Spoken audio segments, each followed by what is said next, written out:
Bonjour, donc moi je suis Julie Plossard-Santos, je suis conseillère en économie sociale familiale, responsable de la plateforme de répit l'Écoutille de Frontignan. Donc nous sommes aujourd'hui à Paris pour recevoir un prix de la Fondation Médéric Alzheimer pour un projet qu'on a en commun donc, avec monsieur. Donc moi qui suis Xavier Fonkern, l'infirmier coordinateur de l'accueil de jour qui dépend des maisons de retraite publiques de Frontignan à Pérade. Avec donc, la plateforme L'Écoutille qui est adossée, on a monté ensemble un projet qui concerne principalement l'Écoutille, les aidants de la maladie d'Alzheimer. Voilà. Alors, donc le projet en fait se décline en deux volets. Tout d'abord, l'ouverture une après-midi par mois, donc le samedi de l'accueil de jour, est ouvert aux familles. Donc le principe étant de dédramatiser un petit peu la prise en charge en institution et de créer voilà, des instants de convivialité pour les familles, les malades et les professionnels.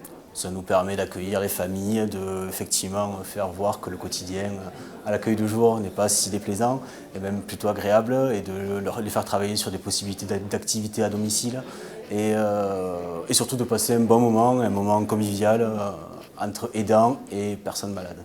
Voilà. Et le deuxième volet, c'est le répit à domicile, puisque bien évidemment la première demande des aidants, c'est le répit. Mais l'accès au répit en structure de manière classique, donc hébergement temporaire, accueil de jour, n'est pas toujours possible. Donc on a proposé du répit à domicile, donc une aide médico-psychologique qui va proposer des activités type accueil de jour, mais en individuel à domicile. Donc d'une part, elle va permettre aux aidants d'avoir du répit, et d'autre part, elle va aussi travailler l'accès vers le type de prise en charge en collectivité, en institution.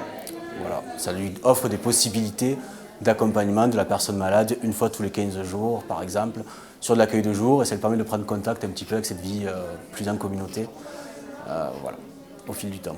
Voilà, donc ça nous permet d'avoir un accompagnement global, que ce soit auprès des malades, de l'aidant, mais aussi de la cellule familiale. Ce que va nous apporter le prix Médéric Alzheimer.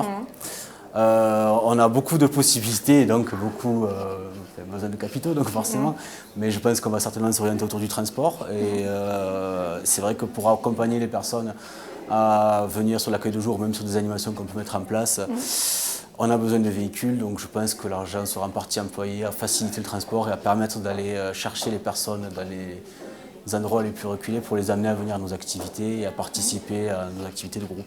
Voilà. Ça risque d'être un des grands axes en tout cas du financement. Certainement. Voilà.